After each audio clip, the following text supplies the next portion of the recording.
दोस्तों, फिर से स्वागत है बुकटोपिया में। पिछली वीडियो में हमने यू आर अ बैडएस का पार्ट एक कवर किया था। उसमें अपनी असली ताकत पहचानने की बातें की थी। आज वाले वीडियो में थोड़ा और मजा आने वाला है, क्योंकि इस बार हम पार्ट 2 के सारे चैप्टर्स डिस्कस करेंगे। इस हिस्से में हम बात करेंगे खुद को कंप्लीटली अपनाने की, अंदर की स्ट्रेंथ और कॉन्फिडेंस को बाहर लाने की एकदम रियल और सिंपल तरीके से। तो बस हेडफोन्स लगा लो या जहां भी बैठे हो रिलैक्स हो जाओ। आज साथ में अपनी लाइफ को अपग्रेड करने वाले सीक्रेट्स खोलते हैं, स्ट्रेट जेन सिंसरों की जबरदस्त किताब से। वीडियो पसंद आए तो लाइक शेयर कर देना और चैनल सब्सक्राइब करके रखो ताकि आगे का मोटिवेशन मिस ना हो। चलिए शुरू करते हैं आज का सफर। Part 2, how to embrace your inner badass. दोस्तों, अब हम उस सफर के अगले पड़ाव पर पहुंच चुके हैं, जहां हम सीखेंगे अपने अंदर छुपे सबसे बड़े हथियार, अपने इनर बैडएस को कैसे अपनाएं। इस हिस्से में जेन सिंसरो हमें यह सिखाती है कि खुद से प्यार करना, अपनी कमजोरियों को समझना और फिर उन्हें अपनी ताकत में बदलना हमारे जिंदगी के सबसे बड़े गेम चेंजर है। कभी कभी हम अपनी तारीफ करने से कतराते हैं, खुद की कद्र नहीं कर पाते, पर असली बैडएस वो होता है जो खुद के लिए खड़ा हो, जो अपने आप की इज्जत करे और जो खोखले बच्चों की तरह नकारात्मक बातों को इग्नोर कर सके। हम इस पार्ट में आगे जानेंगे कि कैसे अंदर के डर, नकारात्मक आवाजों को सीधा सामना किया जाए और कैसे अपनी जिंदगी को एक नए मकसद से जीना शुरू किया जाए। चलो शुरू करते हैं ये नई यात्रा, जहां आप खुद के सबसे बड़े प्रशंसक बनेंगे और चीजें जो कभी मुश्किल लगी आज आसान होती दिखाई देंगी। Chapter 1, love the one you is. दोस्तों, इस चैप्टर की शुरुआत एक बहुत ही सीधी और गहरी बात से होती है। अपने आप से प्यार करो, जो सबसे जरूरी और सबसे मुश्किल काम है। अक्सर हम दूसरों से प्यार पाना चाहते हैं, लेकिन खुद के साथ रिश्ते में उलझन होती है। जेन सिंसरो कहती है, अगर आप खुद को प्यार नहीं कर सकते तो कैसे उम्मीद कर सकते हैं कि दुनिया आपको शायद प्यार करेगी। ये चैप्टर हमें यही सिखाता है कि अपनी पूरी कमियों, अपनी खामियों और अपने अद्वितीयपन के साथ खुद को अपनाओ। आप जैसे हैं वैसे ही अपने आप को प्यार करो। खुद को प्यार करने का मतलब ये नहीं कि आप ईगोइस्टिकल बनो, बल्कि इसका मतलब है अपनी इज्जत करो, अपनी खुशी को प्राथमिकता दो और खुद को सबसे बड़ा सपोर्टर बनाओ।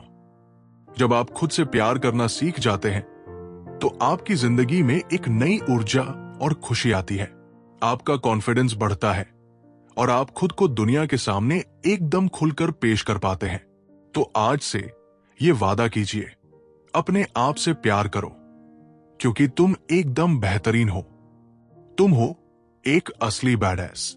Chapter 2, I know you are but what am I. दोस्तों, अब हम बात करेंगे उस चैप्टर की जिसका नाम थोड़ा मस्ती भरा है, I know you are but what am I, पर इसका मतलब गहरा है। यह चैप्टर हमें सिखाता है कि जिंदगी में आपके रास्ते पर हमेशा कुछ लोग या आपकी ही सोच की आवाजें रुकावटें डालती है। कहीं ना कहीं ये नकारात्मक आवाजें, आलोचनाएं या कंपैरिजन हमारे अंदर की ताकत को दबाने की कोशिश करती है।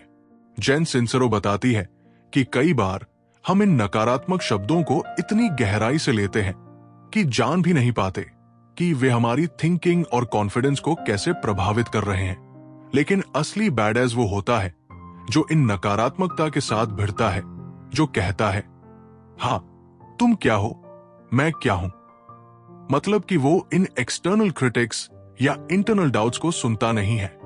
यह चैप्टर आपको सिखाता है कि कैसे खुद के लिए खड़ा होना है, अपनी वॉइस को साफ और मजबूत बनाना है और दूसरों की नकारात्मकता को अपने रास्ते से हटाना है। जब आप अपनी ताकत को पहचानेंगे तो दुनिया की कोई भी क्रिटिसिज्म आपकी शांति को नहीं भगा पाएगी। तो दोस्तों, इस चैप्टर के साथ हम सीखते हैं अपनी इनर वॉइस को कैसे लाउडर करें और नेगेटिविटी को अपने से दूर रखें। Chapter 3, what are you doing here. दोस्तों, अब बात करेंगे उस सवाल की जो हर एक इंसान के दिल में कहीं ना कहीं रहता है, तुम यहां क्या कर रहे हो? हम में से कई लोग अपने जीवन में उलझन, असंतोष या खालीपन महसूस करते हैं। जेन सिंसरो बताती है कि ज्यादातर लोग किसी और की सोच और इरादों के हिसाब से जी रहे होते हैं, न कि अपनी असली इच्छा और जुनून के अनुसार। ये चैप्टर आपको अपनी असली पहचान खोजने और समझने में मदद करता है। ये कहता है कि आपको अपने जीवन का मकसद खोजना होगा, अपनी उस इनर आवाज को सुनना होगा जो आपको आगे बढ़ने की प्रेरणा देती है। जब आप अपने दिल की सुनते हो, अपने इंस्टिंक्ट्स को पहचानते हो और यूनिवर्स के साथ तालमेल बैठाते हो, तो जिंदगी एक नई दिशा में चल पड़ती है। सबसे बड़ी बात यह है कि अक्सर हम परफेक्ट योजना का इंतजार करते हैं, लेकिन जेन कहती है, पहला कदम उठाइए, चाहे वो छोटा हो या बड़ा। कदम आगे बढ़ाते रहिए, क्योंकि सही रास्ता बनता है। तो दोस्तों, इस चैप्टर के साथ सीखिए कि कैसे अपने अंदर की आवाजें पहचाने और पूरी जिंदगी उसी पैशन के साथ जिए। Chapter 4, lawn cloth man. दोस्तों, अब हम बात करेंगे एक बेहद अनोखे और मजेदार इंसान की कहानी की, लॉन क्लॉथ मैन की। शायद ये नाम थोड़ा अजीब लगे, पर इस चैप्टर की बात जितनी मजेदार है उतनी ही गहरी भी। जेन सिंसरो का सामना होता है एक ऐसे इंसान से जो सदियों पुरानी जिंदगी जीता है। वो राजी नहीं होता कि वो सोशल कन्वेंशंस, फैशन या मॉडर्न लाइफस्टाइल में बदले। ये आदमी सिर्फ एक छोटे से कपड़े, लॉन क्लॉथ और सीधा जीवन जीता है, और जो बातें करता है वो पूरी तरह से ईमानदार और रॉ होती है। लॉन क्लॉथ मैन हमें सिखाता है कि अपनी असली पहचान को अपनाना कितना जरूरी है। वो अपने आप से किसी भी तरह का झूठ या दिखावा नहीं करता। वो अपने बने हुए नियमों पर चलता है और किसी की राय की चिंता नहीं करता। ये कहानी एक तरह से ये कहती है, अपने अंदर के सच को पहचानो, खुद को अनअपोलोजेटिकली स्वीकार करो, क्योंकि असली बैडएस वो है जो समाज के नियमों से बाहर निकले और अपने तरीके से जिंदगी जिए।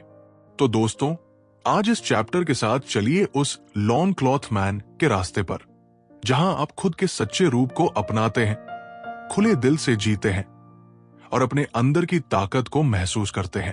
तो यारो, आज का पार्ट 2 यही खत्म होता है। उम्मीद है आपको आज की किताब और सारी बातें पसंद आई होंगी और कुछ सीखने को मिली होंगी। अगर आपको मजा आया तो लाइक और शेयर जरूर करना और चैनल सब्सक्राइब करके रखो। और हाँ, कल हम लेकर आएंगे यू आर अ बैडएस का पार्ट 3, जिसमें और भी जबरदस्त चैप्टर्स मिलेंगे।